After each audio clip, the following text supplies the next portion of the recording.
bàṣàbàṣà kò dẹ̀ dá orí ọ̀kan fájú kan lọ lórí oyè tó wà. Ẹ fi Ọ̀jájá lẹ̀lẹ̀ bó bá wù ó lè lọ mú èèyàn ní Zimbabwe kó fi joyè, ṣùgbọ́n yóò lọbẹ̀, yóò ti kọ́kọ́ lọbẹ̀, yóò wo báwo ni àwọn ọmọ Yorùbá ṣe rí. Fọ́nrán kan tó jáde lórí bàbá wa Ọ̀jájá. Kábíyèsí Ọ̀jájá, kábíyèsí Ọ̀jájá, ó wùwà ọmọ ọkọ, ó wùwà ọmọ ọkọ, yes, kú iṣẹ́ takuntakun, oyè tó fi jẹ Marama tìlú Ghana. Bó ní pírẹsidẹ́ǹtì ní ìsinmi bóyá èyí tó ti kúrò lórí oyè tẹ́lẹ̀ ni. Ẹ kú àfọmọnìyàn ṣe, ẹ kú làákàyè, ẹ dẹ̀ kú òye. Gbogbo ibikíbi tí ọmọ Yorùbá bá gbé wà, tí àlàáfíà bá bá wọn, tí wọn ò lé wọn tààtàá, Ọọ̀ni lágbára àti fi èèyàn nínú ìlú yẹn kó fi joyè kí ìlú ó lè bá tu àwọn Yorùbá wa lára níbẹ̀. Ọ̀pọ̀lọpọ̀ àwọn olówó lónìí nílẹ̀ Yorùbá ó ti nílùú Ògbómọ̀ṣọ́ àti Ìbàdàn, Ọ̀yọ́, Ògbómọ̀ṣọ́, Ìbàdàn, Ghana lọ́pọ̀lọpọ̀ ti rí owó ṣe náà ti fi kówó wálé. Kẹ́ ẹ tún gbọ́ lẹ́yìn náà ilẹ̀ Haúsá, ǹjẹ́ gbọ́? Kábíyèsí Ọ̀jájá ó mọ yìí. Ìgbà tí wọ́n dé Ghana, wọ́n rí i pé pírẹsidẹ́ǹtì Ghana ò tiẹ̀ mọ lé Yorùbá tààtà. Ẹ wòye ọdún ni àwọn ìyá tiwa gan ibẹ̀ náà gbé wọn lọ fún yàwó. Wọ́n ń gbé wọn báyìí nílẹ̀ Yorùbá, wọ́n sì jù wọn sí Ghana. Gbogbo ọmọ táwọn òbí wa bí ìlú Ghana ni.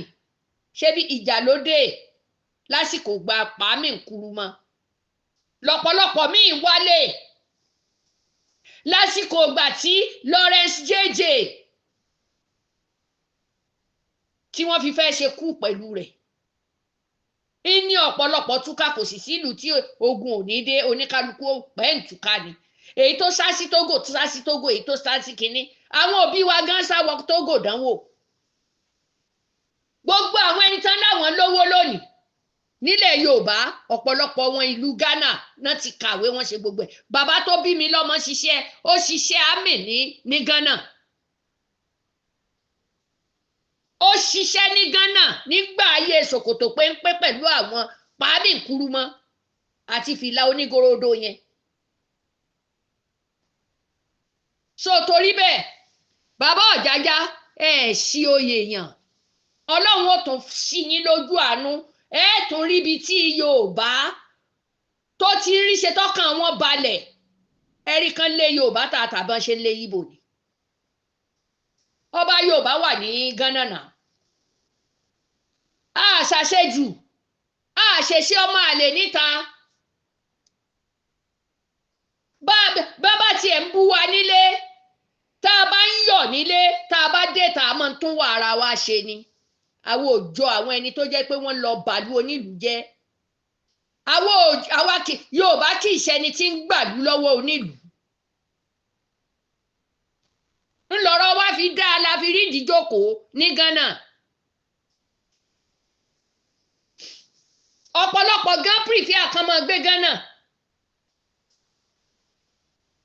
Òkè nílẹ̀ Nàìjíríà tó jẹ́ pé àwọn ọmọ wa gan, àwọn ọmọ tí wọ́n wá ń dà wá láàmú tí í ṣe Fúlàní, ṣé bẹ́ẹ̀ fi Ganduje joyè? Abẹ́ ìjáwé oyè sí Ganduje lórí. Ẹ dákun, ta ni tó bá jẹ́rẹ́ ni ẹ stop ẹ o. Tó bá jẹ́ eré ni ẹ stop ẹ lórí Ọ̀jájá. Ọ̀jájá mọ tí ń ṣe, kò fowú jíjà sí orí àpèrè rẹ̀.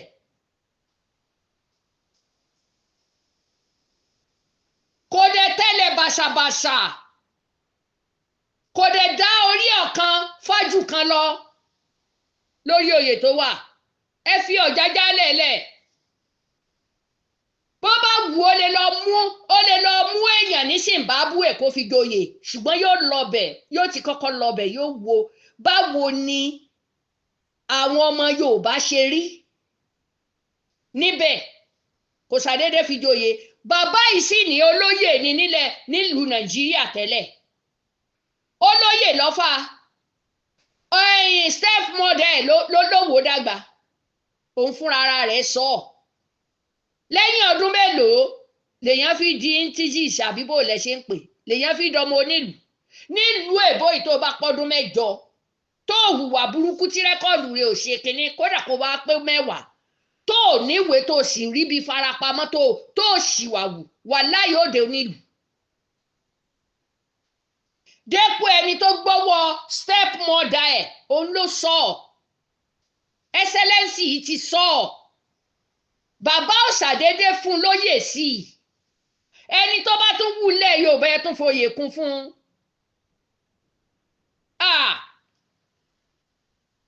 bàbá Ọ̀jájá wà láyé òṣìṣẹ́ ẹkú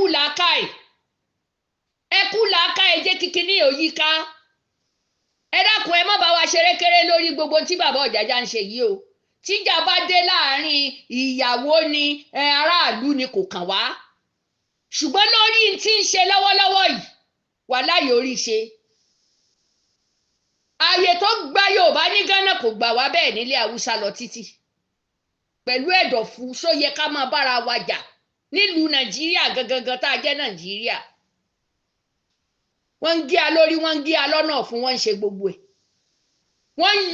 ń yọ ọ̀nà fún ara wọn dànù ẹ mọ̀ gbé ẹ jáwé oyè lé Ganduje lórí kódà ẹ tún fún lọ́mọ ẹ tún fún lóbìnrin ṣé ẹ fẹ́ ká dà á lẹ̀ ni ẹ má bá Ọ̀jájá ṣeré kéré o Ọ̀ṣun amọ̀ntà ń ṣe àkọ gàràgàrà rárá o Ọ̀ṣun máa wojú ilẹ̀ kó tó ṣe nǹkan ẹ má bá wa ṣeré kéré ẹ dákun torí Ọlọ́run gbogbo ẹni tó sọ̀rọ̀ yìí tó ṣe kínní tó gbé jáde ẹ jọ̀ọ́ torí Ọlọ́run ẹ lọ dá ìwé yẹn padà bẹ́ẹ̀ ni gbogbo ò jáde fún yín èmi Ìyá Cassette ó jáde fónítọ̀ I don't care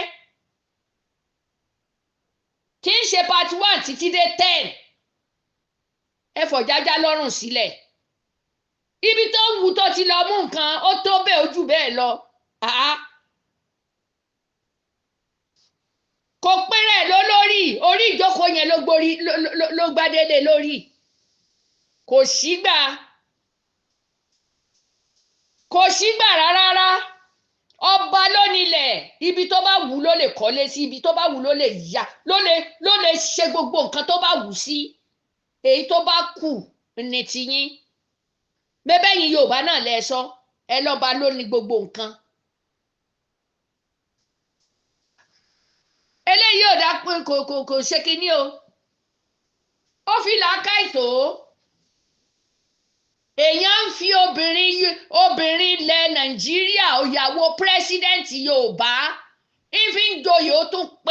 ó pé olórí mùsùlùmí wá bẹ́ẹ̀ wọ́n dẹ̀ dúró wá mú kí lẹ̀ ń sọ yìí lẹ́yìn kẹ́ ẹ ṣàdúrà fún yóò tún mọ rẹ́ lòmíì fún lóyè lágbára Ọlọ́run gbogbo bí tí Yorùbá bá gbé wà kábíyèsí Ọ̀jájá ẹ lọ bó ṣe kú balẹ̀ ti rí Yorùbá tọkàn wọn bá balẹ̀ yìí tán bá ń gbé wa lẹ́mìí gbóná ẹ mọ̀ fún wọn lóyè ṣùgbọ́n kódà áfíríkọ́ọ̀sì ẹ lọ gbogbo àgbáyé ẹ lọ àti fọ́nká ibi tó bá gbé wá ni ẹ lọ ẹ ṣe lọ́ọ́ mú ẹni tó máa jọba nílùú Amẹ́ríkà Ghana tó jẹ́ pé bí wọ́n bá lé àwọn òṣèlú wa lọ tàbí wọ́n lé ọmọ wa kan lọ wọ́n fẹ́ pa tó bá ìsáwọ Ghana kò tún wọn ò lè rí mú mọ́ ìlú ààbò ni kí ló dé ẹ mọ̀ kó gírígírí bá ọba tiwa lọ́sùn o ǹjẹ́ gbọ́ ẹ mọ̀ kó kò sí ojú ríran kan lórí ọba tiwa lọ́sùn o rárá o direct lòun lọ òun ń ṣe one way traffic Ọ̀jájá máa báṣẹ́ ẹ lọ iṣẹ́ rẹ̀ máa ń tẹ́ wa lọ́rùn Ọ̀jájá máa bèrè ẹ lọ iṣẹ́ rẹ̀ máa ń tẹ́ wa lọ́rùn o gbogbo èyí tó bá ibà ṣẹlẹ̀ láàfin kó ṣẹlẹ̀ lágbègbè kò sí tó kàn wá ṣùgbọ́n bí irú iṣẹ́ tó ń ṣe lọ yóò wù wá tẹ́ ẹ bá ṣe tán ẹ tún lọ ẹ lọ sí Burundi Rwanda Italy gbogbo ẹ̀ ibi tí Yorùbá tọkàn wọn bá ti balẹ̀ lọ mú kàn wálé ẹ lọ múnú ọmọ wọn ẹ fún lóyè tí ó bá tiẹ̀ ṣe kinní kan fún wa báyìí yóò mọ rò ó ipa àgbà ń tọwọ́ tẹsẹ̀ ìran Yorùbá ò rí bẹ́ẹ̀ Yorùbá ni ó mọ jẹ́ Odùduwà kí ló dé ẹ stop ṣe bẹ́ẹ̀ o ẹ stop ṣe bẹ́ẹ̀ o. tẹ́ ẹ bá lè rí àmì ṣe gbogbo ogun tó lóhùn ní gbọ́ tó lóhùn ní gbà lórí ayé yín iná agbára Ọlọ́run máa jó dànù kí lè nǹkan tẹ̀ ń là kọjá tó dàbí pé ẹ ti wá ọ̀nà àbáyọ ṣùgbọ́n tí ẹ ti rí ọ̀nà àbáyọ